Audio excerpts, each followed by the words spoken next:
Sonoro. Antes de que entremos de lleno a este episodio, quiero que escuches con mucha atención este mensaje de nuestro patrocinador oficial, Jeffrey Torkington de Tepozcuencos, Coyoacán. Se vienen varias fechas para que tomes cursos de cuencos.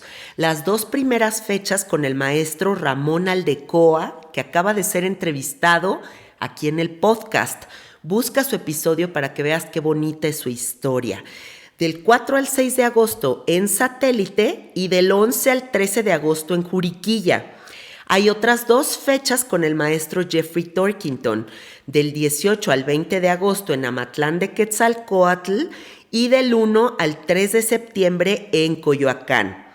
Habrá muchas otras fechas en la República Mexicana, en San Luis Potosí, en Acapulco, en Puebla, Lomas de Tecamachalco, Querétaro, Pachuca, San Miguel de Allende. Escríbele al maestro Jeffrey Torkington para consultar todas esas otras fechas.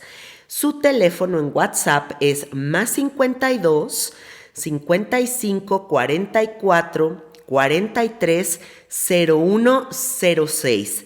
Quiero que también los busques en Instagram. Están como Tepos con Z, _cuencos, _Coyoacán.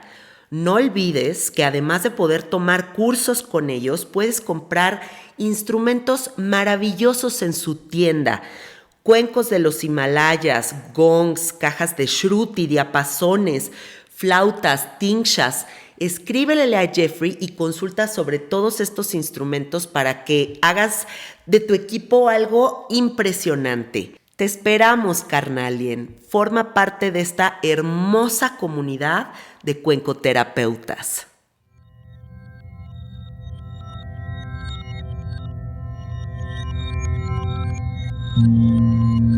Estás escuchando Sabiduría Psicodélica por Janina Tomasini.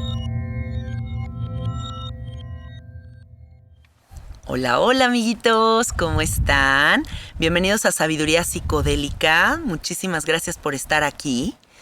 Hace aproximadamente 3 años saqué un episodio con Jackie Martínez, un psicólogo existencialista que yo admiro muchísimo y que me gusta mucho su trabajo.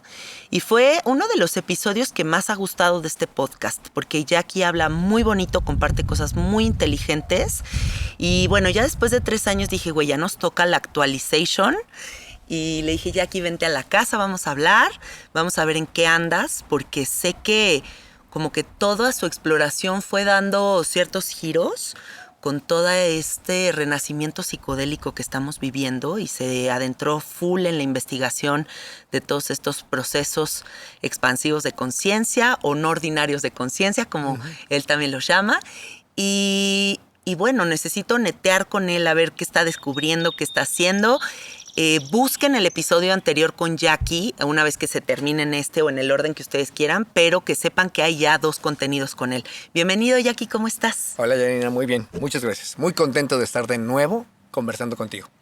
Cuéntale a la gente que no sabe quién eres, a qué te dedicas, cuál es tu camino. Claro, me dedico principalmente a la psicoterapia, aunque prefiero llamarle terapia y quitarle el psico, ¿no? Pero me dedico principalmente a la terapia. También a formar terapeutas. Tengo una escuela de formación de terapeutas específicamente en terapia existencial. Ese es como mi campo profesional principal, aunque desde siempre me he sentido muy atraído hacia la música particularmente y hacia el tema de la psiconáutica y los psicodélicos también. Solo que pues durante mucho tiempo fue algo más como underground, de lo que me sentía guardado en el closet, podemos decir, como no saliendo abiertamente a hablar sobre ello, ni comentándolo, ni mostrándolo a nadie, etcétera, etcétera. Lo que ha empezado a cambiar recientemente, a partir de todo esto que se le llama el renacimiento psicodélico precisamente, pues me siento más abierto y disponible para compartirlo o para que la gente sepa un poco de mí en ese otro sentido también, ¿no? Incluso la gente con la que convivo regularmente en el mundo de la terapia existencial. Sí, cuéntale a la gente también que estudiaste con Stanislav Grof, que Así eso es un highlight padrísimo de tu caminar. Fíjate que, de hecho, yo entré a psicología un poco buscando algo así, algo un poco más en el camino más espiritual. Pero no me gustaban los caminos espirituales que se me presentaban en ese momento, que eran más desde la religión más tradicional. Y entonces busqué algo diferente y en ese momento pensé que la psicología era el camino. Lo que no fue exactamente lo que yo quería, pero me encontré en la carrera de psicología con los libros de Stan Grof, los que me encantaron, ¿no? Leí varios de sus libros y me fascinaron, ¿no? Recuerdo que tomaba apuntes y tenía cuadernos y cuadernos que a veces eran más largos que el libro, ¿no? Original, de todas las reflexiones que me hacía pensar, de todo lo que me llevaban los libros de Grof. Me volaron la cabeza. El asunto está en que cuando terminé la carrera, me formé como terapeuta Gestalt, que fue lo que en ese momento encontré más semejante a mi perspectiva y a lo que yo estaba buscando, pero yo quería algo más estilo lo de Grof. Uh-huh. Finalmente, bueno, déjame dar un paréntesis. Aunque yo sabía que eso existía principalmente en Estados Unidos, en aquel momento no me sentía tan libre para ir. Uno, por cuestiones económicas, y dos, por el idioma. Porque el inglés es algo que yo he ido aprendiendo después de la carrera. Pero cuando yo salí de la carrera, la verdad es que mi inglés era muy parco, muy malo. Y entonces no me atrevía a irme a Estados Unidos a estudiar. Más o menos, yo terminé la carrera en el 94. O sea, estoy hablando ya de hace algunos añitos, ¿no? Y cuando terminé la carrera, yo empecé a trabajar como terapeuta Gestalt, pero seguía leyendo todo lo que podía de Grof y de Wilber. Ken Wilber también es un pensador que siempre me gustó muchísimo. Ellos dos son los pensadores que eran como mis favoritos en el mundo de lo transpersonal. Más o menos en el año 99 me enteré que se estaba formando un grupo para que Grof estuviera viniendo a México, allá por Guadalajara. Iba a venir 2 veces al año a formar un grupo, que el grupo que se armara dentro de la perspectiva holotrópica y la perspectiva de Grof, y que lo mejor de todo, ese era el detalle importante para mí en aquel momento, iba a estar traducido al español. Ay, perfecto. Exactamente. Entonces me inscribí y efectivamente entonces tomé varios cursos. Y sobre la marcha, yo había ya empezado también a estudiar un poco más de inglés. Estuve estudiando inglés todo lo que podía y empecé a leer mucho inglés porque muchos de los libros que yo quería seguir leyendo pues no existían en español. Sí, eso pasa mucho, que hay mucha información padrísima en inglés, incluso Exacto. en podcast. Podcast, por supuesto. Y en español es poco el contenido que podemos encontrar de gran calidad con relación a psicodélicos, psicoterapia, ciencia. Sí, quiero aprovechar para decir, no conozco, bueno, tampoco es que yo sepa mucho, pero he navegado un poco por el mundo de los podcasts buscándole y no conozco, Janina, no, o sea, ahora sí que guayabazo aparte, ¿no? Pero no conozco un podcast tan serio, tan lindo, porque aparte tiene una parte de energía muy linda que tú le pones, más serio, más lindo, más congruente que el de Sabiduría Psicodélica. Ay, gracias. No lo conozco en español, no lo conozco. O sea, he visto varios en inglés muy bonitos, pero en español nada como Sabiduría Psicodélica. Qué buena onda. Eres parte, ¿eh? Es para mí un gusto enorme ser parte de. Entonces, muchas gracias. El asunto es que estudiando con Grof, bueno, también ya empecé a ir a tomar algunos cursos a Estados Unidos porque quería tomar algunos cursos que daba él y que en México él empezó a ya no venir él, sino a mandar a algunos de sus a veces ayudantes, etcétera, etcétera. Y yo quería tomar los cursos con él directamente. Entonces fui a tomar algunos cursos a Estados Unidos para poder tomar los que daba él también. No tomé todos los que daban aquí en México. Sí, el directo con él. Yo quería directo con él, que además es un tipazo. Se le ve, yo lo he visto en videos de YouTube y se le ve súper con los pies en la tierra, o sea, como down to earth, así, cabrón. Sí, y es muy cálido, aún siendo checo, ¿no? Que no te imaginarías que alguien de la República Checa sea cálido. Es un hombre muy cálido, muy amoroso. Ahí notas todo su recorrido y toda su sabiduría, porque sí es muy cálido, muy amoroso, sin dejar de lado toda su inmensa cantidad de conocimientos. Es una biblioteca caminando. Es muy impactante, Stan, muy impactante. Sí. Y qué afortunados somos de que todavía ande por aquí. Sí. Además. Y toda la gente que está escuchando esto, por favor, dense a la tarea de googlearlo. Sí. Y de clavarse un poco en él, porque sí es un personaje que yo me atrevo a decir que es tan importante como Hoffman, como Terence McKenna, como Dennis McKenna, como toda esta banda que ha incursionado en el mundo de la psicodelia, de la psicología. progresista. No sé, son personajes que de verdad hay que investigar y clavarse ahí un ratín. Sí, de hecho, acaba de salir en español su último libro, publicado en 2 tomos. ¿Cuál? Que se llama algo como El explorador psiconáutico, algo así. Ah. Tiene la palabra Lo voy a psiconáutico. buscar. Yo Ajá. tengo 2 libros de él. Tengo el de Visión holográfica, ¿o cómo se llama? Sí, no, él le llama... no sé qué holotrópico. Holotrópica, no, pero sí creo que sí le llama la mirada holográfica. La mirada, Ajá. esa. Y tengo otro de integración. Uno que habla como de la emergencia espiritual. Ah, sí, sí. Ese me encantó Esa es una también. belleza, es una belleza. Cuando comencé con el sapo me leí ese para poder Sí. ayudar a la gente. O sea, como Esa que es una decía, belleza. ¿cómo le hago para ayudarlos? Me leí ese libro. Pues entraste por la puerta grande, porque a mí me parece que le atinaste exactamente. A mí también me parecería que ese sería el texto recomendable en esos casos. ¿Verdad? Sí, toda la Sí. gente que nos esté oyendo y que no sepa cómo integrar una experiencia psicodélica, busquen el libro Emergencia Espiritual de Sí. Stanislav Grof. Sí. ¿Estoy pronunciándolo bien? Grof, porque Grof, es F ok. al final. Grof. Búsquenlo, porque sí creo que ahí se entiende mucho de lo que se abre, se expande y cómo naturalmente va a regresar a su sitio. Exactamente. Bueno, síguenos contando. Pero fíjate, si las personas solamente tuvieran que elegir un libro, si van a decir, bueno, yo no me voy a dedicar a facilitar experiencias, pero me interesa mucho esto, quiero leer un libro de Grof, ¿cuál leo? Si vas a leer solamente uno, el último. Porque en este último, que está dividido en 2 tomos, tomo 1 y tomo 2, en este libro, él hace un resumen de todo su trabajo. Ah, qué chingón. Y habla mucho de todos los psicodélicos que en otros de sus libros lo tuvo que dejar de lado, sobre todo por la prohibición, por etcétera, etcétera. Entonces aquí ya no oculta nada, digamos. Habla abiertamente de sus experiencias, trabajando como terapeuta, sus experiencias personales, etcétera. Es un librazo, vale mucho la pena. Yo lo leí en inglés. No, fíjate, se llama El Camino del Psiconauta, ya me acordé. El camino. El ok. Camino del Psiconauta. Lo voy a volumen buscar. 1 y volumen 2. No, y además con los años que él tiene, o sea, estamos hablando de que tiene que 85 90, años. yo creo que debe tener. 90, 90, sí, 90 91. años en este universo explorando tantas cosas, obviamente ese compilado debe estar Sí, interesantísimo. absolutamente. Termínanos tu historia. Por supuesto. Entonces, terminé la formación con Grof Sí. y empecé a practicar como facilitador de respiración holotrópica. Eso es algo que hacía 2 veces al año. Pues mira, yo terminé la formación con Grof en el 2004 y desde el 2004 hasta la pandemia lo hice por lo menos 2 veces al año o a veces 3 o 4. ¿Lo sigues haciendo? Sí, pero menos. Luego invítame. Ah, con todo gusto. Yo con quiero todo gusto. hacerlo. La próxima vez que haga un taller de respiración holotrópica, por supuesto. ¿Lo hice en Burning Man? Ok. Igual de 2 horas y media. No. Lo llaman respiración psicodélica. Ok. Como que le cambiaron el nombre. Ajá. Parte de los mismos principios, porque sé cómo lo hacen. Y sí entré en un estado alteradísimo de conciencia con solo respirar. Incluso las manos se me hicieron así. Sí, o sea, la como que se me tetania se llama. doblaron. Ujú.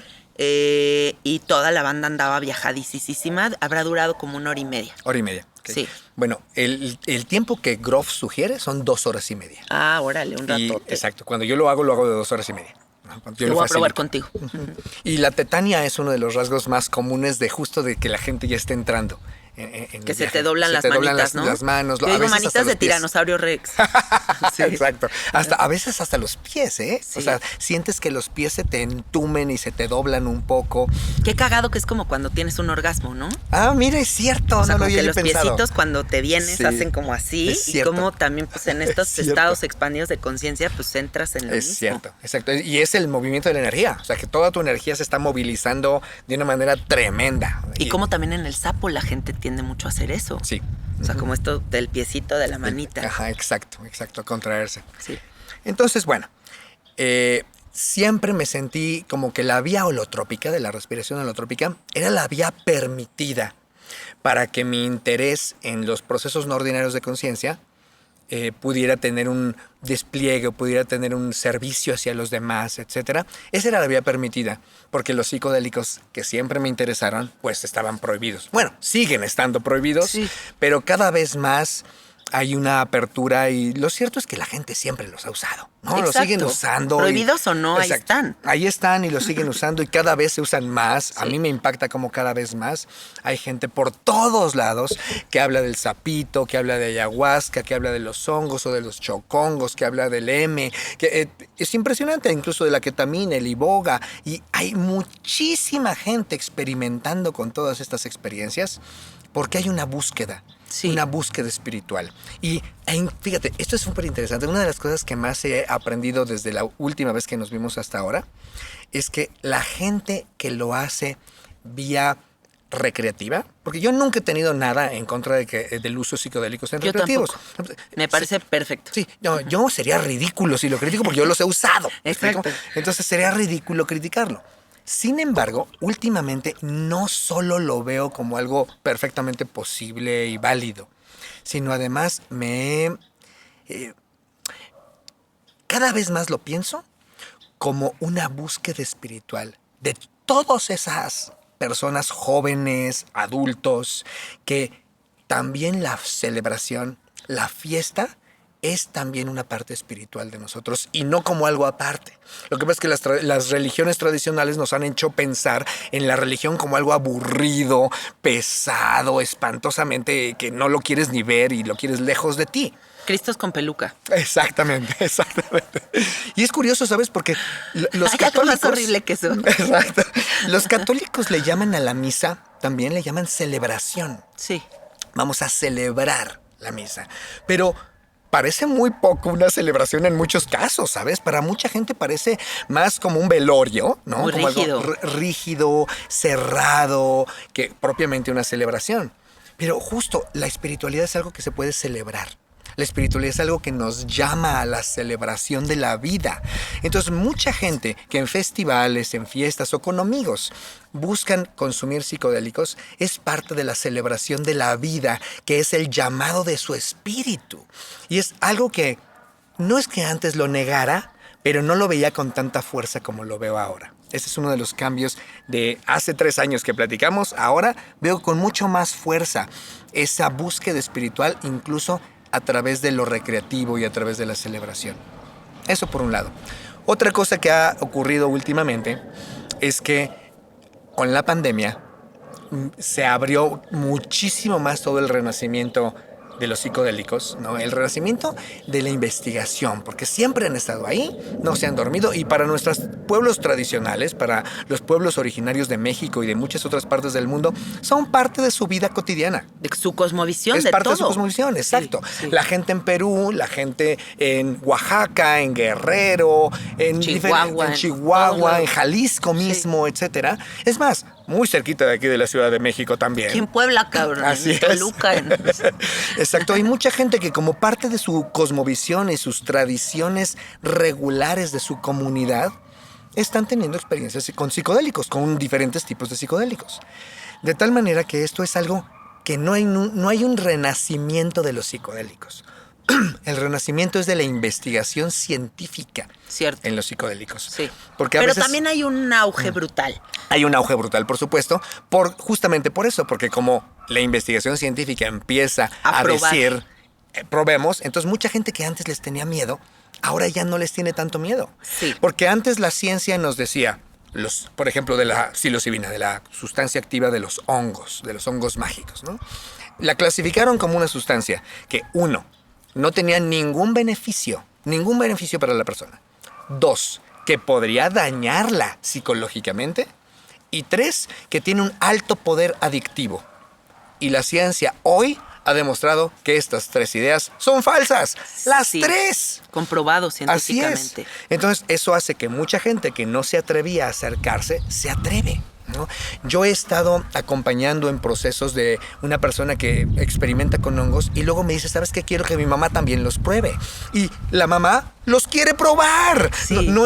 La mamá no dice, no, qué cosa tan horrible, ¿no? La mamá dice, yo también quiero. Y quiero que mi esposo también. Y quiero que mi mamá, es decir, la abuela, los pruebe, etcétera, etcétera. Cada día recibo más abuelitas, mamás, al tío abuelo. O sea, sí, ya se está abriendo más la banda. Pero aquí me gustaría agregar una cosa, Jackie. Bueno, Jackie, aquí te quiero decir una cosa. hace 2 semanas fui a la peor entrevista que me han hecho en mi vida. Una entrevista muy Televisa, muy rígida, con una persona que ¿Y era en televisión o...? No, podcast con video, ¿no? Uh-huh. Pero un podcast, a final de cuentas, muy televiso, muy con una vibra de mucha cerradez.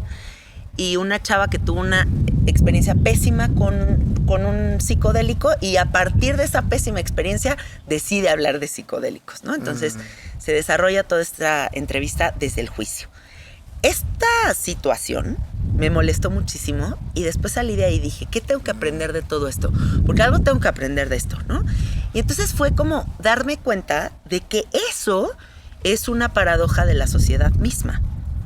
Eso es salirme un poquito de la burbuja en la que yo vivo, porque yo vivo en un universo muy psicodélico con gente muy abierta, que no es la realidad, y entrar en contacto con la realidad directa, ¿no? Y entonces a la conclusión que llegué es que, número 1, qué atrevida es la ignorancia, porque todo el mundo está queriendo hablar de esto, pero no toda la información va a llegar a algún lado, ni va a generarnos una opinión concreta o un recurso tangible para poder navegar estas experiencias desde un lugar verdaderamente sostenido.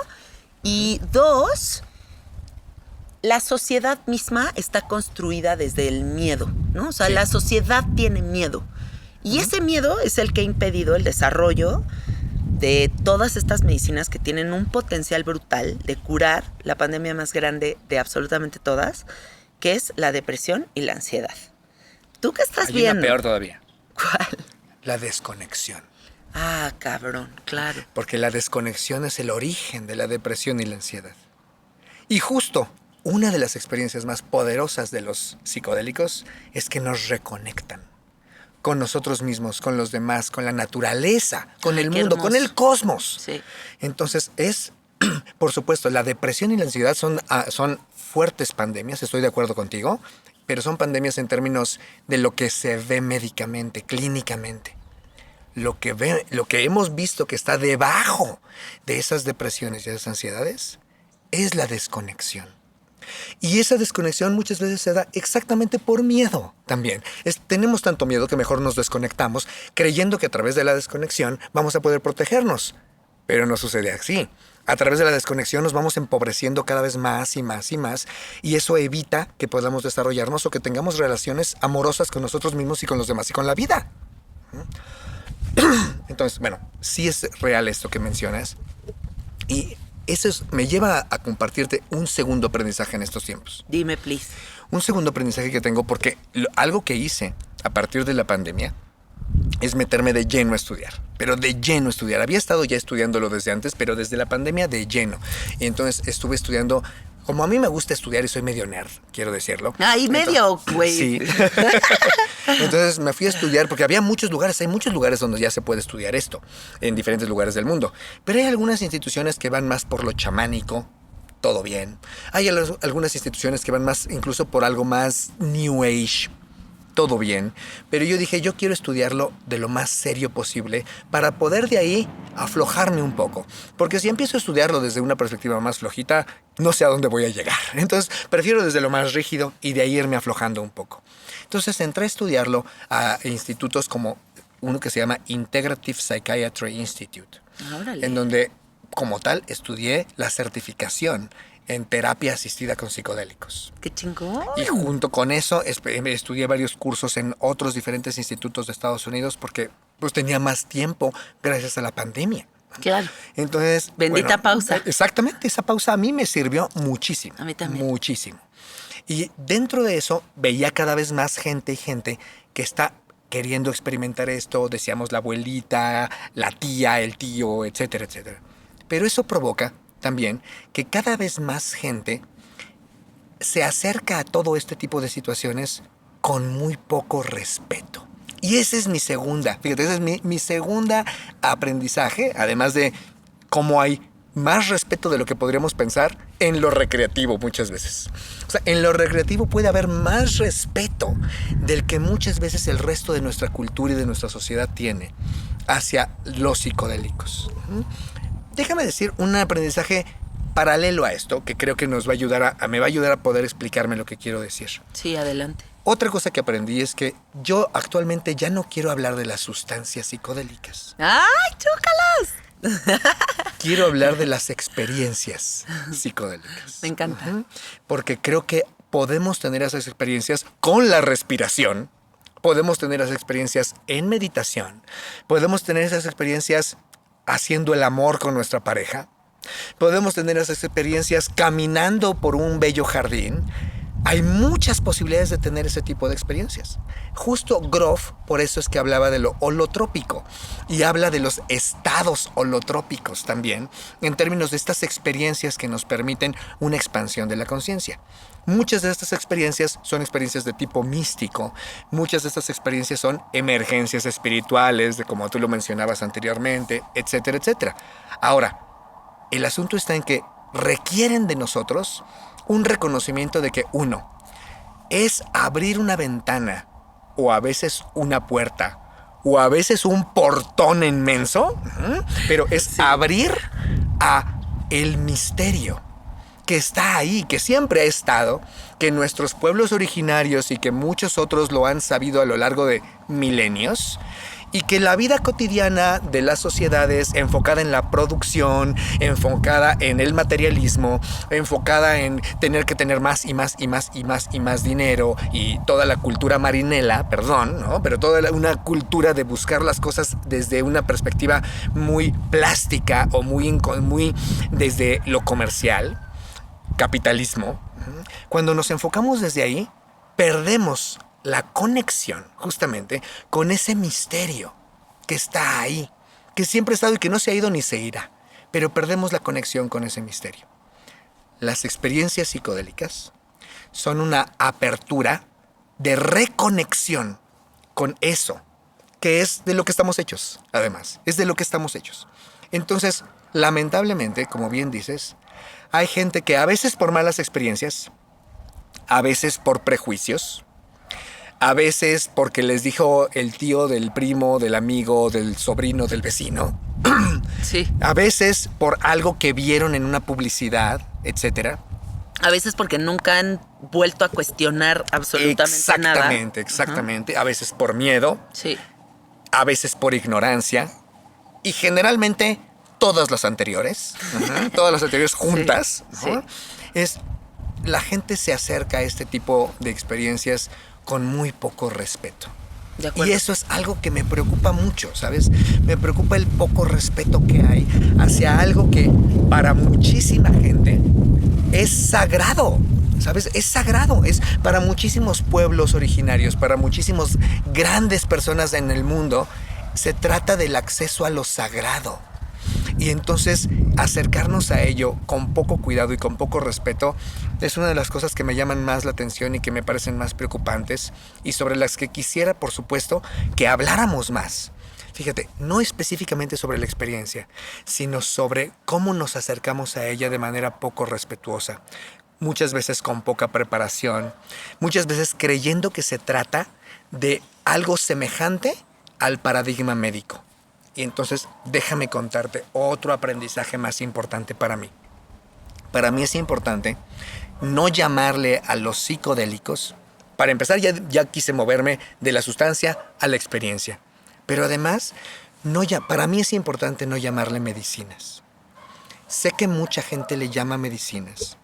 Y no quiero tampoco yo ejercer aquí una autoridad, porque para nada, si algo me han enseñado los psicodélicos es que necesitamos ser humildes frente a todo esto, ¿no? No, pero está chido tu punto de vista sobre por qué no decirle medicina. Exacto, pero a mí yo prefiero no llamarle medicina, porque cuando yo aprendí a llamarle medicina a algo que ingiero para quitarme una molestia, para reducir un síntoma, para quitarme algo que me molesta. Porque estás enfermo. Exactamente, porque además estoy enfermo. Entonces, dos problemas. Uno, el que mencionaste tú, justamente es una mirada de la vida que trata de encontrarle enfermedad a todo.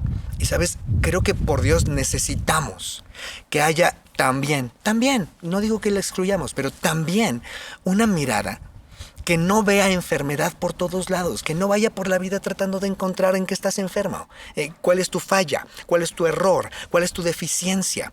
Esa es justo la cultura capitalista productiva que quiere que todo funcione de cierta manera y que además funcione de formas productivas.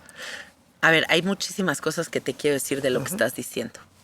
Uno, estoy completamente de acuerdo con lo que dices sobre la palabra medicina, porque este concepto de no estar sano es igual también a no estar completo. Así es. Y es igual a no estar en el presente. Y es igual a, es que la sanación y la completud vienen en el futuro. Y entonces estamos perdiendo la medicina más poderosa de todas, que es estar aquí y ahora con lo que es y con lo que eres, ¿no? Con la incompletud, con la incertidumbre, Exacto. con todo Con todo el paquete. Con todas las fallas que tenemos, porque ser humano es posibilidad de fallar y eso abre muchas posibilidades. Fíjate, ¿cuántas posibilidades hay de acertar? Una. ¿Cuántas posibilidades hay de fallar? Muchas. Entonces, está mejor la falla, ¿me explico? Porque te abre un montón de posibilidades. Justo una chica que consumió hongos y que después fue a trabajo de integración conmigo, me decía que durante la experiencia con los hongos había escuchado una frase una y otra vez, una y otra vez, una y otra vez, al grado que se la tatuó. Se tatuó la frase que escuchó durante la experiencia en los hongos. La frase era la siguiente, era: rota, imperfecta, qué alivio. Ah, qué bonito. Fíjate qué bonita. ¿verdad? Me encanta. Rota, imperfecta, qué alivio. Ajá. No tengo que ser perfecta, no tengo que estar en una sola pieza. No, es parte de mi humanidad. Sí. Y entonces la idea de tenemos que curar la enfermedad, etcétera, etcétera, a mí me parece más un vicio que algo positivo en todo esto. Es persecutorio, ¿no? También, o sea, como que pareciera un camino que nunca va a llegar a una meta.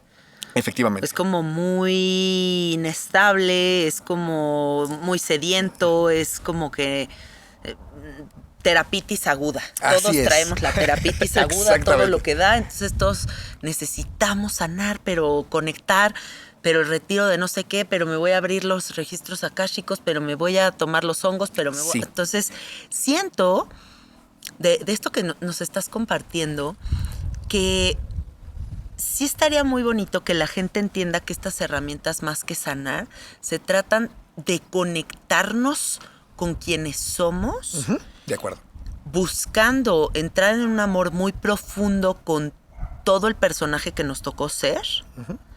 Y que en esa reconexión con tu verdad, que la verdad incluye la sombra y la luz. Así es. Empieces a navegar la vida desde un lugar sensible, o sea, sensitivo, con las antenas paradas, conectando con la tierra, pero conectando con mis padres tal y como son y aceptándolos, pero con mi cuerpo, pero con las posibilidades que de repente son muy luminosas y de repente no son tan luminosas. Y pareciera que lo que tenemos que realmente aprender es a que el viaje es este.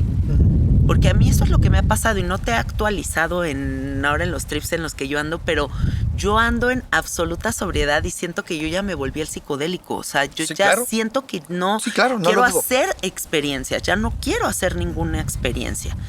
Tú eres la experiencia. Ya esto se me hace mega psicodélico, ¿no? O sea, yo ya me siento en el trip permanente. En el primer episodio exploré mucho contigo el existencialismo, toda esta mirada que tienes de la psicología. Pero en este quiero que nos enfoquemos full en cómo te has clavado en todos estos procesos con psicodélicos, porque me parece interesantísimo que un psicólogo tan completo, con tantas visiones, con tantas soluciones para la gente, hayas decidido enfocar mucho de tu tiempo y de tu mirada hacia acá. ¿Por qué? ¿Qué estás encontrando ahí? Bueno, déjame decirte algo. Para empezar, porque no lo siento tan distante. Una de las cosas que más me ha fascinado, de ambos lados, una de las cosas que más me fascina de la perspectiva existencial de la terapia es que se parece mucho a la perspectiva de los psicodélicos. Y una de las perspectivas que más me fascinan de los psicodélicos es que se parece mucho a la mirada existencial. Sí, güey, no puedes hacer psicodélico y no volverte existencialista. Exacto. Entonces, estoy fascinado de que no me siento para nada haciendo algo distinto, ¿sabes? Me siento simplemente siguiendo en la exploración de lo que nos conecta con la existencia. Que eso es justo la propuesta existencial y la propuesta de los psicodélicos. Es la propuesta de lo que se experimenta justamente con estas posibles experiencias, valga la redundancia, que las personas tienen. Ahora, quisiera terminar solamente esta idea. Sí, please. Cuando decimos medicina, empezamos a esperar algo de ellos. Fíjate, la palabra le impone una expectativa a la experiencia. Y entonces conozco gente que viene conmigo de nuevo a terapia y lo que me cuentan es lo siguiente. Dicen, ¿sabes qué? Es que he estado muy triste, me voy a tomar unos chocongos para que se me quite. No. Como si fuera una aspirina, que tienen un dolor de cabeza y quieren tomarse eso para que se les quite. O tengo un fuerte problema con mi madre, entonces voy a tener una experiencia con MDMA para que se me quite esa experiencia terrible con mi madre. O he tenido últimamente mucho miedo y una depresión, así que voy a tomar LSD para que se me quite eso. Yo también lo oigo mucho. Y es terrible. Esa es para mí una falta de respeto, ¿sabes? Una falta de respeto porque es acercarse a una puerta a lo misterioso, deseando que la puerta a lo misterioso se comporte como un cajoncito en donde hay unas pildoritas para quitarte un problema. Es robarle a esa inmensidad sagrada, ¿sí?, mucho de su potencial. Es un desperdicio enorme. Por eso digo, no, está mejor los que se la toman para irse de fiesta, porque por lo menos en irse de fiesta están abiertos a toda la experiencia y no querérselo tomar para sanar, curar una situación específica. Y entonces ahí entra un poco, creo, la experiencia que tuviste con la persona que te hizo la entrevista. Porque probablemente tuvo una mala experiencia con psicodélicos. Sí la tuvo, me lo dijo fuera del aire. Bueno, y muy probablemente, ¿por qué? Porque estaba esperando que esa sustancia que probó, sea la cual sea que haya sido, le diera un resultado específico. Fíjate, solo si yo tomo estos hongos, vamos a poner los hongos, sí, ¿no? Si yo me como estos hongos con la expectativa de que me vaya bien, de que yo hable con Dios, de que me sane mis heridas, si eso no pasa, es una mala experiencia. Incluso si tengo mucho miedo, es una mala experiencia. Incluso si tengo mucha ansiedad, es una mala experiencia. ¿Por qué? Porque en todos estos casos no cumplió la expectativa que yo esperaba que tuviera para mí la sustancia. En cambio, si yo me acerco a esa experiencia desde, voy a abrir la puerta al misterio. Y como voy a abrir la puerta al misterio de lo sagrado, no sé qué va a pasar. Pero pase lo que pase, sea lo que sea, fue un vistazo de ese misterio del que estamos hechos, del que estamos todos interconectados. Entonces, en automático, no habría una mala experiencia, aunque te duela, aunque te dé miedo, aunque la pases un rato muy incómodo, etcétera, etcétera. Pero no sería una mala experiencia, sería parte de la apertura a ver eso del universo que, como bien decías, tiene luz, tiene sombra y todo lo demás revuelto, ¿no? Y todo lo que hay en medio. Entonces, la gente no necesitaría juzgar sus experiencias como negativas, sino como mira de lo que el misterio está hecho también. Mira de lo que yo estoy hecha o hecho también. Habla de quiénes somos. Y yo le diría a la gente, please no se hagan güeyes. Please no se hagan güeyes porque yo siento que con todas estas medicinas es como si fueran amplificadores de lo que sea que habita dentro de nosotros. Pero no es como que regresas de la experiencia y dices, caray, no sabía que era un ansioso. Caray, no sabía que era un controlador. Caray, no sabía que... Exacto. Güey, caray, no. Caray, mis no te hagas polainas. O sea, neta. Sí, o sea, uno sabe lo que trae. Y la expectativa de que el viaje sea bellísimo cuando tú en tu interior sabes que no estás bellísimo, pues es inventarte una historia acá en tu mente. Las herramientas psicodélicas las tenemos que ver como herramientas de consulta. Sí. Tenemos que entender que son puntos de encuentro para saber qué es lo que está aconteciendo dentro y que salga a flote y nos lo pongan aquí en nuestra jeta y digamos, híjole, qué pinche controlador ando, tengo que empezar a trabajar ese pedo. Pero si tienes que ver tu estructura controladora frente a frente, pues la vas a ver. Dicen los abuelitos mazatecos en la sierra, es que ustedes los hombres blancos vienen aquí a nada más a querer el viaje. Exacto. ¿no? Las luces de bengala, los fuegos artificiales, un muñequito que te dice, ay, qué bonito el universo. Y eso es lo que estás buscando, pero no estás buscando realmente la solución, que sería el trabajo, la tarea que te va a dar la medicina. Que es reconectarte. Y que dentro de más consciente, más pinche trabajo te va a costar la vida. Porque en la conciencia hay más responsabilidad, hay más trabajo. Dentro de más sé, menos sé. ¿No? Entonces hay que entender desde ahí el abrir estas puertas. Sí. Yo siempre he dicho en eso que es un poco la filosofía del hombre araña, ¿no? ¿Te acuerdas que el hombre araña, que originalmente él quería disfrutar de sus poderes, sacarles provecho y no meterse para nada en ningún problema ni nada por el estilo? Pero en alguna ocasión uno de él dejó pasar a un malhechor, ¿no? Un criminal, y no lo atrapó. Y luego se dio cuenta que este criminal fue el mismo que asesinó a su tío, que él consideraba como su padre. Entonces entró en una gran crisis, en un gran duelo, y se acordó de una frase que el tío le dijo cuando aún estaba vivo. Que el tío una vez le dijo, a todo gran poder le corresponde una gran responsabilidad. Y entonces ahí nació el hombre araña, y por eso me gusta esta historia, qué bonito. ¿no? Porque nació de una idea de decir, si tengo más capacidades, tengo más responsabilidades. Si tengo más conciencia, voy a tener más trabajo. Por supuesto, voy a tener mucho más trabajo. Hay mucho más por hacer. Y eso no es una mala noticia. Es una buena noticia. Nos da la oportunidad de servir. Nos da la oportunidad de entregar nuestro corazón.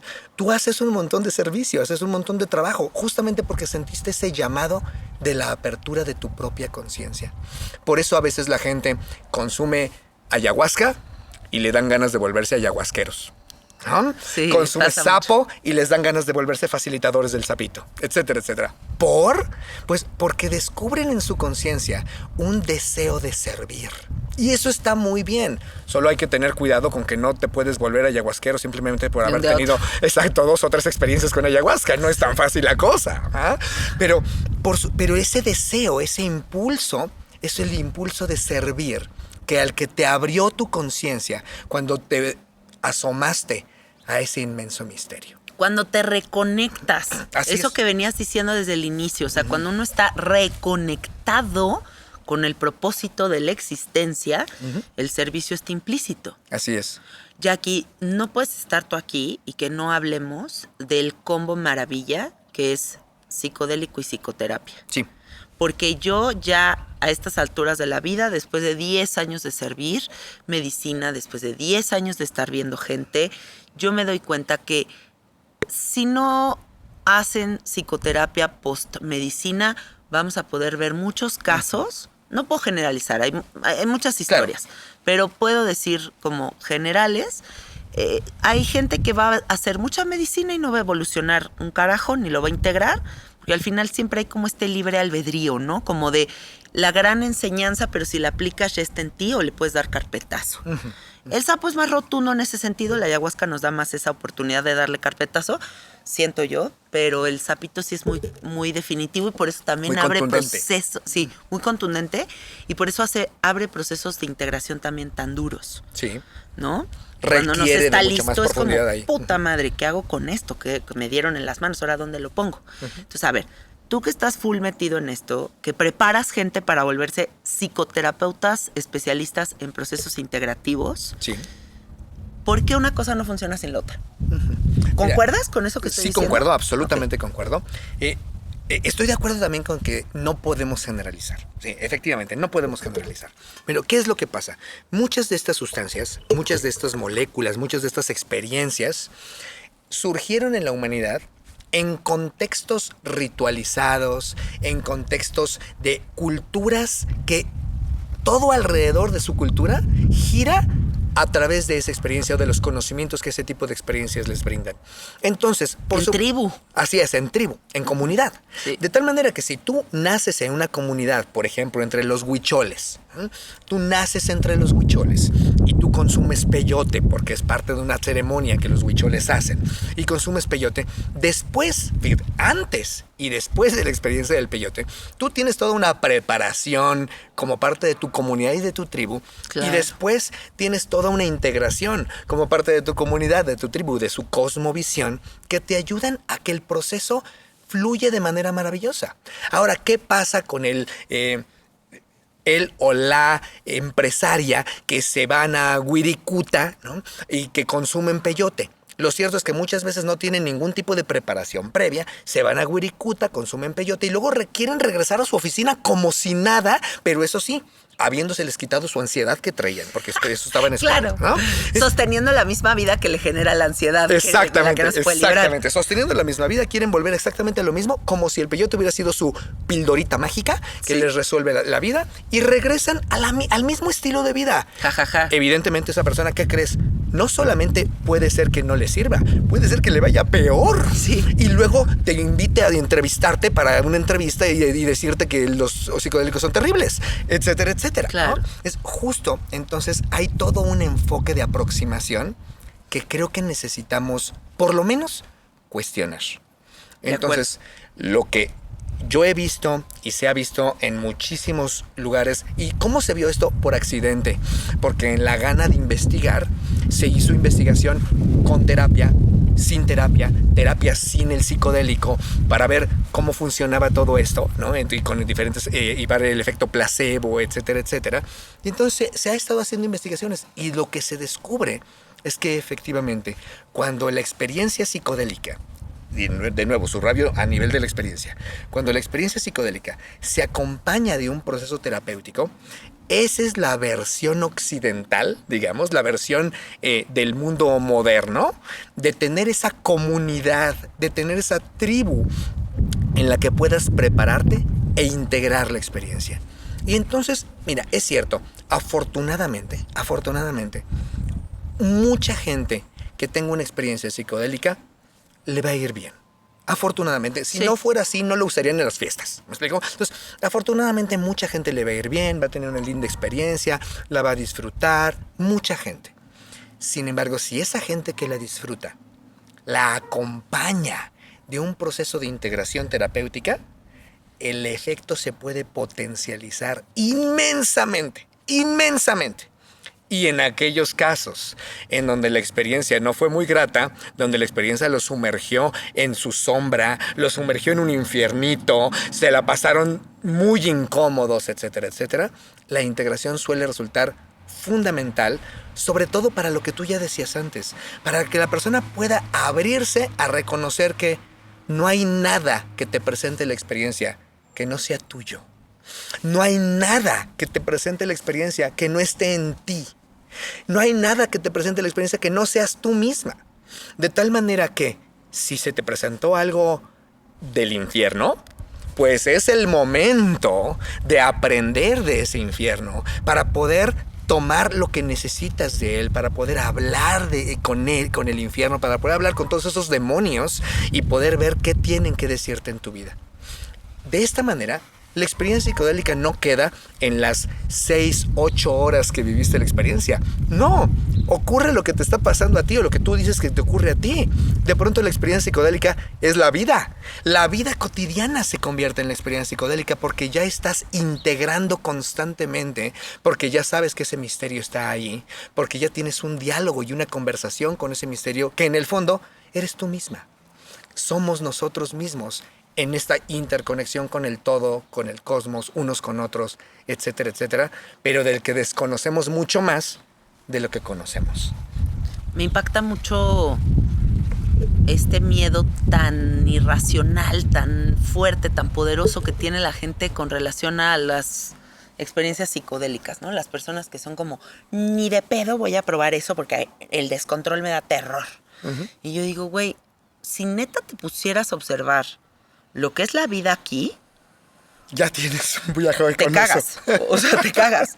Te cagas pensar que naciste, que no sabes de dónde vienes, que supones que hay un Dios y que qué va a pasar después de la muerte, pero no tienes ni la menor idea de nada. Que un día, no sé, te embarazas, estás pariendo un hijo, que, o sea, que te pasa una tragedia y estás en depresión tantos años, que, o sea, haces el zoom out de planeta, pero galaxias, pero multiversos, pero, o sea, no mames, o sea, ya esto ya es un viaje sotototototote. No hay línea de separación entre uno y lo otro. Así es. Yo siento que la gente tiene que empezar a entender eso, o sea, estas herramientas potencian verdades, potencian cosas que habitan dentro de tu ser, pero no es distinto a lo que ya estás viviendo aquí. Aquí también ya es muy poderoso, aquí también ya es muy descontrolado, aquí también ya es muy confrontativo, ¿no? O sea, pero ¿por qué hay tanto? El misterio está aquí. El misterio está Ya aquí. está aquí. Tú eres un gran misterio. Así es. Quién sabe por qué elegiste el personaje que te tocó ser. Pero quisiera que exploráramos ya aquí por qué estamos viviendo esta era tan profunda de desconexión. ¿Por qué la gente no quiere sentir? ¿Por qué la gente se quiere sostener en un matrimonio que ya no los hace felices? ¿Por qué seguimos peleándonos tanto con nuestros cuerpos? ¿Por qué trabajamos en una oficina que nos caga la madre? O sea, porque sí, la experiencia de vida es tan sagrada, la estamos tirando por la borda. Sucede un poco como ¿te acuerdas de este cuento? Que además es terriblemente un cuento basado en un experimento real. El de las ranas, de que si tú pones una rana, echas una rana a un balde de agua hirviendo, salta de inmediato porque le quema el agua. No sabía. Pero si tú pones esa misma rana en un balde de agua natural, la temperatura natural, y empiezas poco a poquito a calentar el agua, hasta que el agua hierve, la rana hierve junto con el agua. No salta, ¿sabes? No brinca. Se queda y se muere. Se ahí en el agua. aclimata. Porque se aclimata y se aclimuere. Exactamente, ¿no?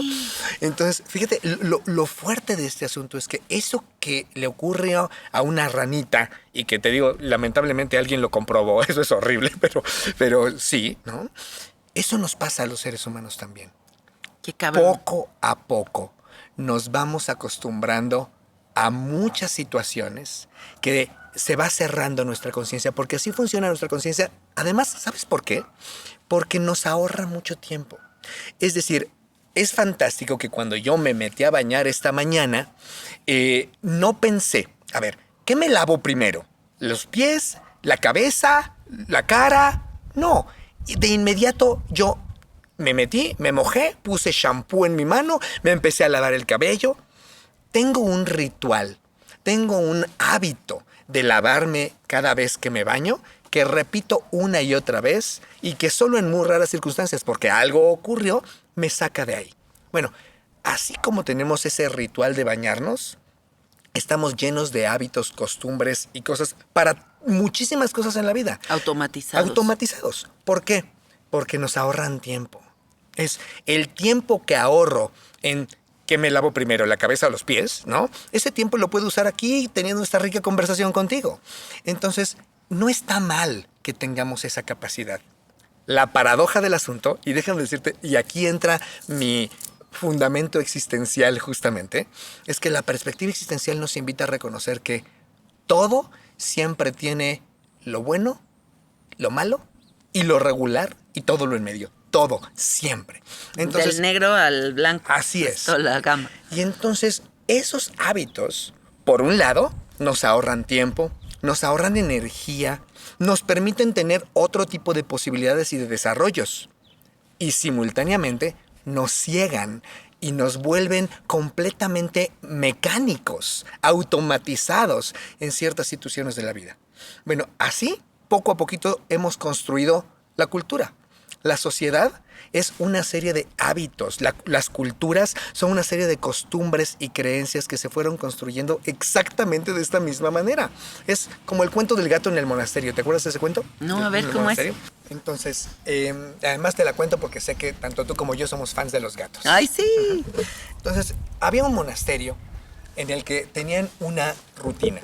Se reunían todos los monjes a las 6 de la mañana, despertaban para asearse, después hacer su meditación matutina, después desayunaban, después salían a predicar, luego regresaban, hacían su meditación de la tarde y su estudio de las escrituras sagradas antes de prepararse para ir a dormir.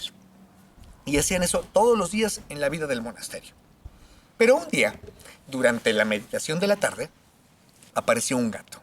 Y ya sabes cómo son a veces los gatos, sobre todo los cachorritos. Este era particularmente juguetón. Entonces se les subía a los monjes encima, jugaba con sus orejas, les ronroneaba, se les rozaba y los distraía de su meditación. no sabían qué hacer con el gato porque querían practicar la compasión por todos los seres vivos. Entonces, pues no podrían pegarle, no podrían tratarlo mal, no sabían qué hacer. Así que le preguntaron al monje superior qué podían hacer con el gato. Y el monje dijo, pues miren, ni modo, 10 minutos antes de la meditación nos vamos a turnar y uno de nosotros va a atrapar al gato, lo va a llevar a un árbol y lo va a amarrar al árbol. Y cuando termine la meditación, va a tener que volver por el gato, va a soltar al gato y para pedirle perdón va a darle lechita, galletitas y va a jugar con el gato durante 1 hora para pedirle perdón al gato. Ok. Y así lo hicieron. Y entonces el monasterio funcionó muy bien porque cada vez que se acercaban a la meditación había un monje que le correspondía atrapar al gato y todo el asunto. Bueno, con el paso del tiempo, el monje superior murió. Y cuando el monje superior murió, vino otro monje de otro monasterio a hacerse cargo de ese monasterio. Y entonces llegó el monje y les dijo, ok, díganme cómo es su itinerario. Y entonces le dijeron, pues mira, nos levantamos a tal hora, hacemos esto, en la tarde hacemos nuestra meditación.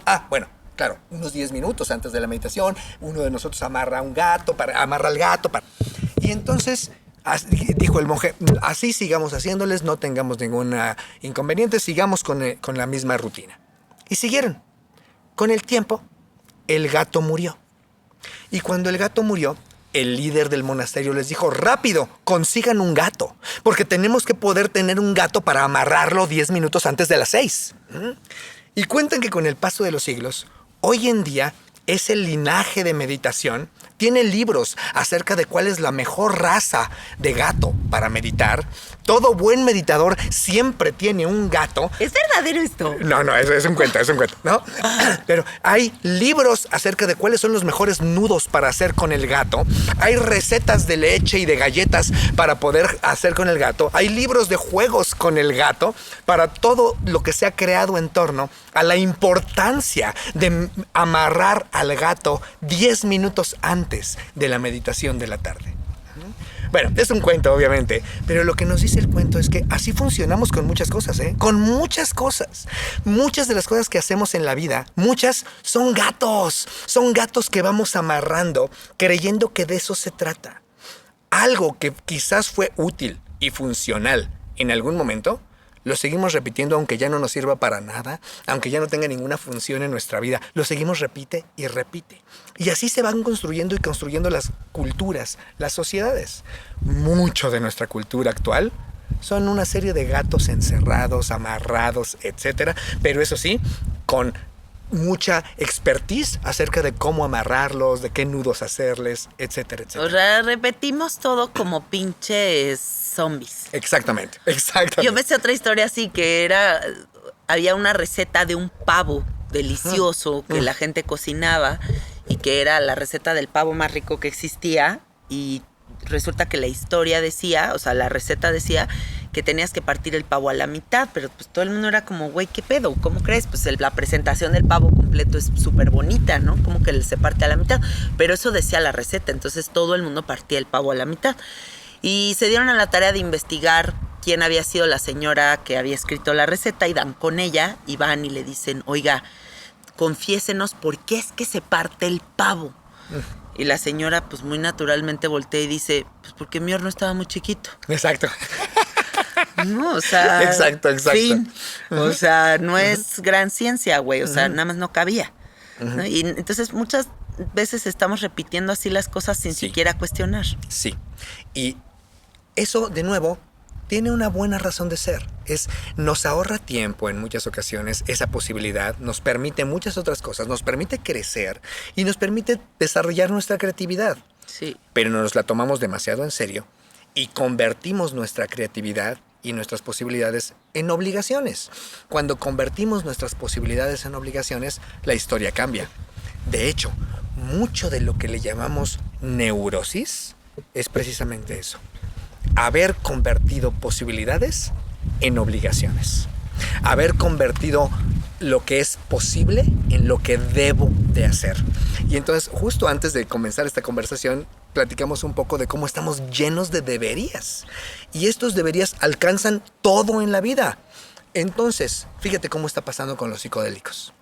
Hemos pasado de la prohibición de no debes consumir eso porque te vas a volver loco, porque bla, bla, bla, ¿no? Porque vas a brincar de un quinto piso y todas esas historias que se cuentan.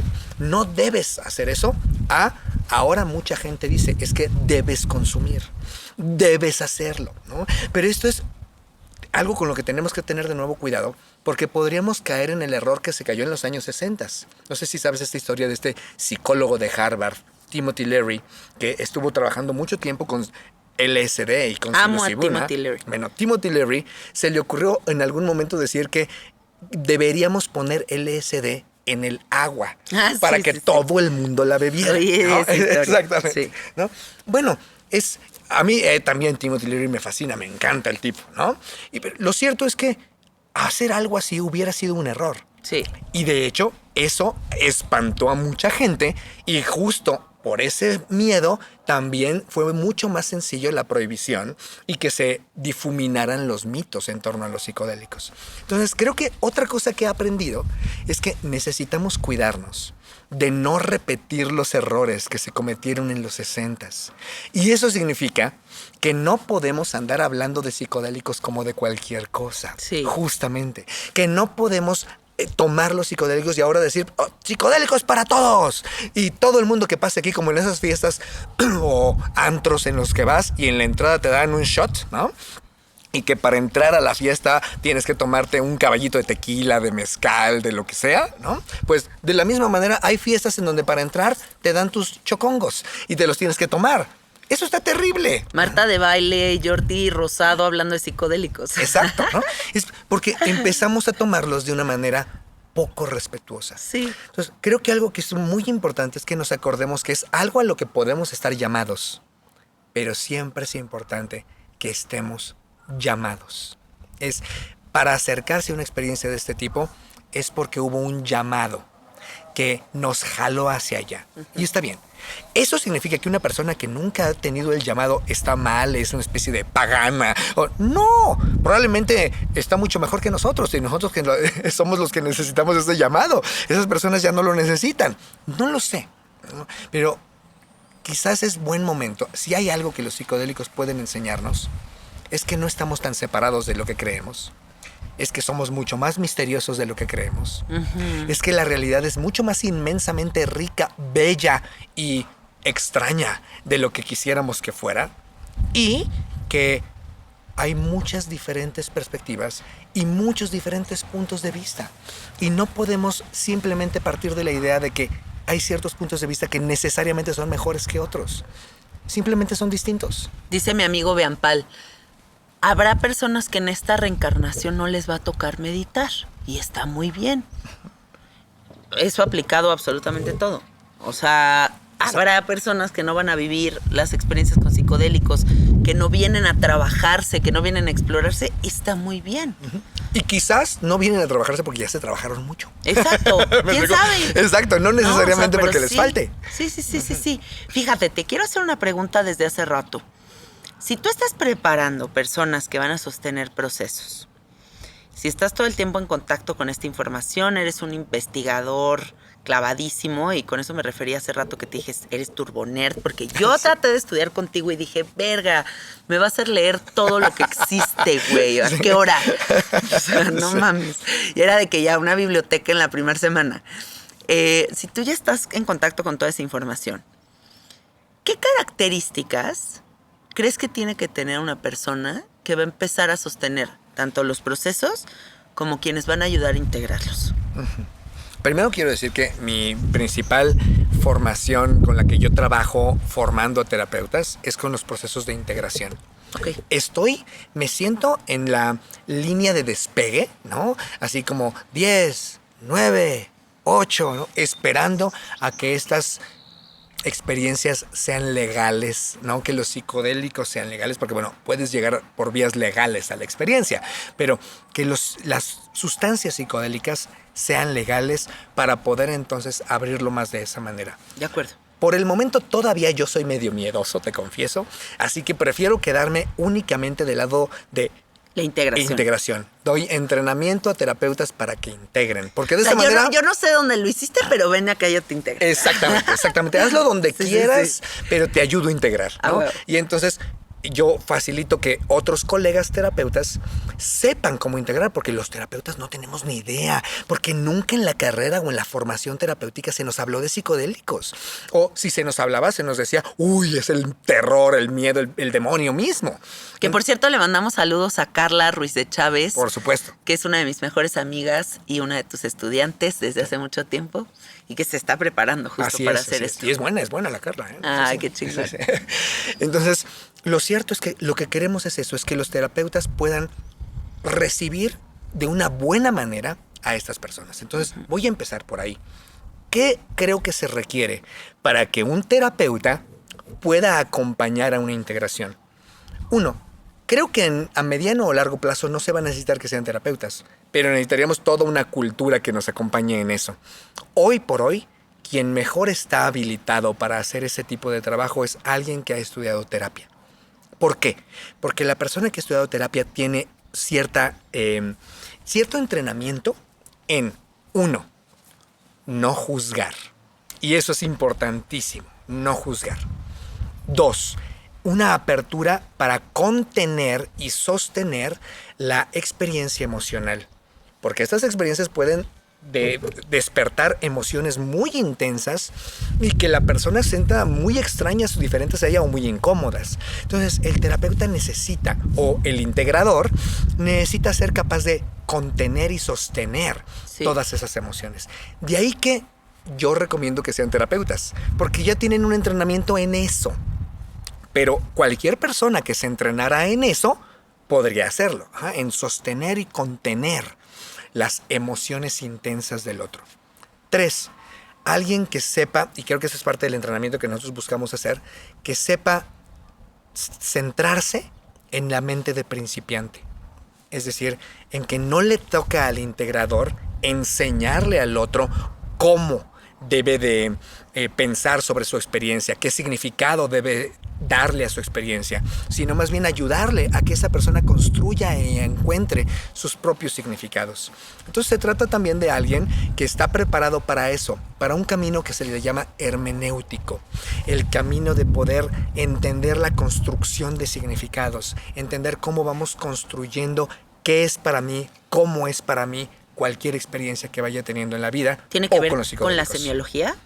La semiología es parte de la hermenéutica. La hermenéutica es todavía más amplia. Pero sí. Me clavé ahora en la semiología con un güey que encontré en el internet que tiene semiología de la vida cotidiana. ¿Sabes quién es? ¿Alfonso? Sí. Sí. ¡Guau, güey! Me encantó. Sí. Okay. Entonces, estamos, digamos, tratando de acompañar a que una persona pueda tener esa apertura. Entonces, por supuesto, creo que es alguien que necesita conocer de sustancias, conocer sus efectos, conocer estrategias de aminorar riesgos o disminuir en la medida de lo posible los riesgos, porque como muchas de estas sustancias están en el ámbito de la ilegalidad, pues puede haber mucha contaminación, puede haber muchos riesgos en torno a ello, o también porque no se conoce la dosis exacta, o también porque se acercan a ello de una manera poco preparada, etcétera, etcétera. Por eso digo, una buena integración comienza en la preparación. Comienza desde que la persona se prepara para la experiencia. Esas serían características fundamentales de un integrador. Que supiera algo de las sustancias también, que esté enterado. Me gusta una frase de un etnobotánico llamado Terence McKenna, pero que estudió mucho, se metió mucho a la cultura de los psicodélicos y decía, el primer lugar al que tienes que ir cuando quieres probar una nueva sustancia es a la biblioteca. Ah, qué lindo. Y me gusta muchísimo lo que propone, porque lo que dice es, estudia, prepárate, o sea, no te acerques a esta experiencia como si fuera mascar un chicle. Como decimos aquí en México, como el borras. Exactamente, como Gordon Tobogán también, ¿no? Sí. Entonces, no, es ábrete a experimentar esta sustancia como una experiencia de lo sagrado. Te estás acercando a comulgar, ¿no? Sí. Entonces, desde ahí, desde la experiencia de lo sagrado, aunque sea en fiesta, por supuesto, pero desde la experiencia de lo sagrado también en la fiesta, mereces acercarte desde ahí, y por eso es importante la preparación, es importante estudiar más sobre las sustancias, es importante estudiar un poco más sobre cómo funciona la conciencia, y todo ello me parece importante para el integrador. Aquí dijiste una palabra que me fascina, que es merecimiento. Uh-huh. ¿Qué experiencia te mereces? No, persona que nos estás escuchando, por favor, no escatimes, no tengas prisa. No. Porque en el rush de, es que quiero probarlo ya en chinga, pero quiero que me cueste 50 pesos, pero quiero... O sea, en esas limitantes que empiezas a poner con la experiencia y en ese rush, puedes ir a dar a manos de gente muy extraña. Así es. Neta, si es una de las experiencias más místicas, sagradas, hermosas, busca que sea con la persona más mística, sagrada, hermosa, que te preparen divino. Haz un plan previo, haz un plan posterior. Exacto. O sea, clávate, dale su lugar a las medicinas porque sí va a ser algo bien importante en tu vida si lo tratas desde lo sagrado. Exactamente. Y entonces, eso sería como lo que a mí me parece, incluso, fíjate, este proceso de integración me parece incluso más importante que la navegación, incluso más importante que la experiencia psicodélica misma, entendiéndola aquí como en el sentido estricto de la toma de la sustancia, ¿no? Porque ya vimos que podemos entender la experiencia psicodélica más amplia, ¿no? Sí. Entonces, la integración es parte de esa experiencia y a mí me parece fundamental, mucho más importante. La experiencia de alguien que va a acompañar a quien desea tomar la sustancia psicodélica, etcétera, etcétera, puede ser diferente. Es lo que en el argot, ¿no?, se le llama el sitter, ¿no? Entonces, ese es otro tipo de experiencia. ¿Es como de babysitter? Como de babysitter, de ahí viene justamente. Entonces, no requiere tener conocimientos de integración, de cómo facilitar la hermenéutica que decíamos antes, cómo facilitar la construcción de significados, cómo facilitar la evolución de la experiencia, etcétera. No requiere eso porque está en la experiencia misma. Entonces, es por ello que no necesariamente el chamán, facilitador, guía, etcétera, muchas veces es un terapeuta. Muchas veces es una persona que tiene experiencia. Muchas veces es una persona que tiene buen corazón. Muchas veces es una persona en quien confías. Y entonces no necesariamente tiene que ser quien va a realizar la integración. Claro, hay casos en donde puede ser la misma persona, por supuesto, pero son dos roles distintos. El rol de acompañar durante la experiencia, yo le pondría otro tipo de requerimientos. Creo que comparte la idea de poder sostener emociones intensas. Comparte esa posibilidad de que sea un buen contenedor o contenedora, a que ayude a sostener la experiencia intensa que la persona vive. Creo que eso lo comparten tanto el integrador como el que acompaña en la navegación. Pero lo más importante para mi gusto del que acompaña en la navegación es que sepa mantenerse en su centro. Que tenga posibilidades de mantenerse en su centro para, uno, no ir a cometer una acción que abuse de la persona que está teniendo esa experiencia, porque a veces la persona que está teniendo la experiencia se coloca en una posición de una extremada vulnerabilidad, de una gran vulnerabilidad. Entonces, quien está de sitter necesita ser alguien que pueda estar en su centro para no abusar de esa vulnerabilidad del otro en ningún sentido. Y también necesita ser alguien amoroso. Ahí sí creo que necesita ser alguien amoroso. Por eso es que ahí sí, la verdad, creo que ayuda que sean mujeres muchas veces. Porque en nuestra cultura, las mujeres están más preparadas para ser amorosas que los hombres. Lamentablemente, suele ser así. Obvio, hay excepciones, por supuesto. Sí. Pero en nuestra cultura es más fácil que una mujer se disponga a ser amorosa con el otro a un hombre. El hombre suele ser más duro, etcétera, etcétera. Yo otra característica que agregaría aquí después de todos estos años de sostener procesos es ser muy neutral. Uh-huh.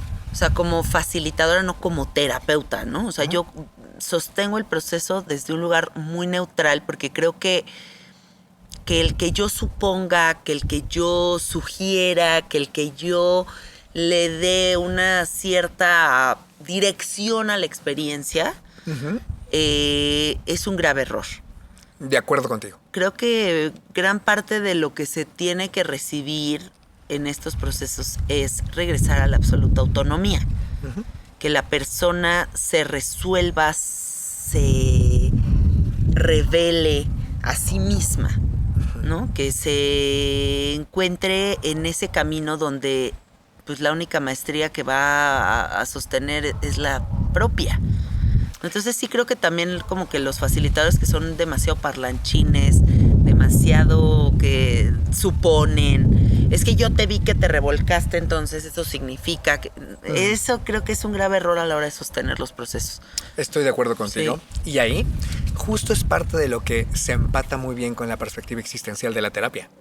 Porque desde la mirada existencial, ese es el rol del terapeuta. Justo ese. Es un rol de muy poca intervención. El rol es más de acompañamiento que de alguien que dirige. Es más de alguien que está a tu lado para ser testigo de tu proceso, para que facilitarte el diálogo y que a través del diálogo con el terapeuta puedas tener un diálogo contigo misma, etcétera, etcétera. Y justamente esa es la idea de la perspectiva existencial y aquí vemos justo cómo se empatan, ¿te fijas? Y además, la persona puede entonces, dices, fíjate, mencionaste autonomía y a mí me gustaría agregarle algo. Es una autonomía dialogal, porque es siempre en conversación con el mundo. Es siempre en conversación con todo lo que nos rodea. Porque a veces las personas piensan autonomía como alguna especie de aislamiento, como una desconexión. Y no, es una autonomía muy conectada con todo lo que le rodea. ¿Cómo es esa conexión? Pues precisamente a través del diálogo, a través de la conversación con el mundo, con los demás y sí, con la persona que vemos en el espejo, ¿no? Por supuesto. Entonces, estoy de acuerdo contigo. Algo que creo que tú haces bien, justamente, es poder mantenerte centrada. A eso me refiero también con poderte mantener centrada. Poderte mantener muy en el centro de que tú no vas a dirigir el proceso de la otra persona. Vas a ser testigo y vas a estar disponible para que dialogue y eso le ayude a conversar consigo misma. Entonces, algo que también creo que a mí me ha ayudado a ser muy buena facilitando los procesos es trabajarme mucho a mí misma. Absolutamente. Ajá. O sea, siento que ningún psicoterapeuta, facilitador o integrador de procesos va a ser wow si no tiene un camino súper comprometido con su autoconocimiento. Sí. Todos los grandes terapeutas que yo conozco son banda que se trabaja cabrón. O sea, que todo el tiempo está en esa constante búsqueda. Porque esa búsqueda te da mucha empatía, ¿no? Te da como una perspectiva súper... Sí, amplia, compleja. Global, o sea, no sé, como... Entonces sí creo que el trabajo personal del facilitador, del integrador, del terapeuta es fundamental para entenderte en todo lo que se presenta enfrente de ti, porque al final como que hay un poquito de todos los personas que consultan contigo dentro de tu ser. Es como un trabajo medio espejo, ¿no? ¿Tú lo sientes también así? Sí, absolutamente. De hecho, me parece algo tan de primera línea, casi como que si vas a ir al gimnasio, no te vas a ir con la ropa de oficina. O sea, no, necesitas cambiarte para poder ir al gimnasio. Me parece absolutamente un requerimiento que, qué bueno que lo repitas, porque es tan evidentemente obvio que puede olvidársenos. Entonces me parece muy importante que se repita. Gracias por hacerlo. Estoy de acuerdo contigo. El trabajo personal, 1, no termina nunca. Y 2, cuando estamos comprometidos con el servicio a los demás, hay una frase de un terapeuta que dice, el terapeuta es su propio instrumento. Entonces tenemos que mantenerlo afinado. Hay que afinar el instrumento. Y naturalmente con la vida se va desafinando. Es normal, eso es parte de nuestra humanidad, como lo decíamos antes. Entonces nuestra chamba, nuestro trabajo, es mantenernos afinando el instrumento una y otra vez para poder brindar un mejor servicio al otro y tocar una mejor pieza musical juntos. O como lo veo yo, que es como volvernos radios que sintonizan cada vez más estaciones. Ah, mira, también, por supuesto, porque ahí ya estás hablando de la amplitud. Sí. Exacto.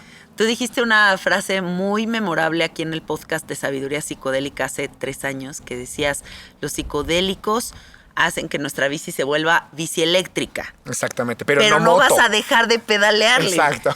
Y eso siempre se me quedó muy grabado y se lo comparto mucho a la gente. O sea, les digo, güey, vas a seguir en la bici forever, pero nada más ya se va a volver más fácil la pedaleada. Exacto. Te va a ayudar en las subidas. Si te cansas, puedes mantener la velocidad. Sí, Ajá. ahí hay una pilita que te puede sostener, pero vas a pedalearle. Exacto. Bueno, para finalizar, algo que quieras compartir, Jackie. Pues solamente que creo que es un camino en el que todas y todos estamos.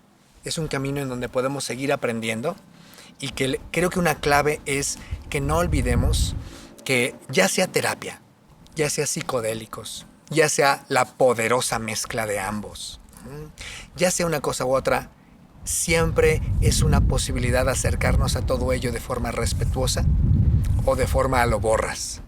Si lo hacemos a lo borras, puede que tengamos suerte y no pase nada. Pero no sé qué tanta suerte sería, porque que no pase nada es una lástima. También podemos hacerlo de forma que se potencialice enormemente su poder, que esa puerta al cosmos misterioso que está siempre ahí, sepamos cómo mantenerla más abierta, sepamos cómo extraer más de su riqueza y además nos haga sentirnos mejores personas. Entonces creo que ese sería para mí como el fondo mucho de nuestra conversación de hoy. Es una invitación a recordar que todas este tipo de experiencias requieren de un cierto respeto. Y un cierto respeto que podemos dárselo, no es difícil. Es más, nos conviene y nos lo merecemos. Qué bonito. Yo lo ampliaría a lo sagrado en todo. Lo sagrado en todas las experiencias de nuestra vida, ¿no? Así el respeto que llevamos a la ceremonia de sapo es el respeto con el que yo trato mi matrimonio. Claro. Lo sagrado que encuentro en ir a una ayahuasca, lo sagrado que encuentro en tener un ritual diario de 15 minutos para observar cómo está mi mente. Lo sagrado que es honrar mi alimento, lo sagrado ya no separado. Lo sagrado como tú lo veniste diciendo en todo el episodio, o sea, lo sagrado que ya es esto, ¿no? Entonces, bueno, divino todo lo que aportas, me encanta tu visión, me encanta siempre encontrarme en estas conversaciones contigo. Ya no dejemos pasar tanto tiempo, por favor. Sí. Y dile a la gente exacto. cómo te encuentras. Exacto, de hecho, es decir que tengo un espacio todos los jueves. Ah, sí, yo te sigo en Que Instagram. le llamo Jueves de Preguntas. Sí. En donde la gente puede hacerme preguntas y yo se las respondo el viernes. Entonces, si alguien de quien nos escucha se quedó con ganas de hacer alguna pregunta, pues que sepan que existe esa posibilidad. Sí. ¿No? Pueden hacerla por ahí. Y están bien padres tus conversaciones, ¿eh? O sea, síganlo en el Instagram porque ahí se sueltan cositas padres. Sí, hay cosas. De vez en cuando hay unas buenísimas. Sí. ¿Cómo estás en Instagram? Estoy como @JackieExistencia. Jackie Existencia. Jackie Existencia, que el Jackie es YAQUI. O sea, Y así como de yunque, Okay. A, Q de queso, U y latina, y luego Existencia. Jackie Existencia. Pegado. Pegadito. Ok, perfecto. O también a través de mi mail, que es jackie@circuloexistencial.org. ¿Y cuál es la página del Círculo Existencial? La página de Círculo Existencial es www.circuloexistencial.org. Yo tengo mi propia página, jackieandresmartinez.com. La del Círculo Existencial es .org. Sí. La mía personal es .com. Y podemos estar conectados a cualquiera de esos dos. Ah, tengo también un subperfil en el Instagram en donde publico los libros que me parecen recomendables dentro de la perspectiva eso está psicodélica. Chingón, güey. Justo dentro de la ¿Cómo perspectiva se psicodélica. llama? Y es @terapia psicodélica. Ah, ya. Ok, lo voy a buscar ahorita Sí, mismo. @terapia psicodélica, y ahí voy publicando libros, etcétera. O cuando participé en el Senado de la República hablando de la importancia de la despenalización. Te vi en la tele. De la despenalización de los hongos psicodélicos, etcétera, etcétera. Pongo ahí algunos fragmentitos. Ah, eso está poca madre, para que nos dejes tarea. Exacto. Me Ahí, encanta, ahí. buenísimo. Gracias por darte el tiempo de venir aquí a la casa.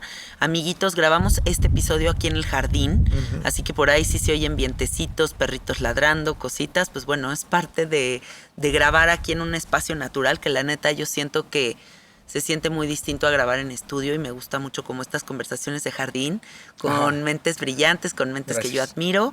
Les mandamos muchos besos, muchos abrazos y nos escuchamos la próxima semana. Gracias por estar aquí. Bye, bye.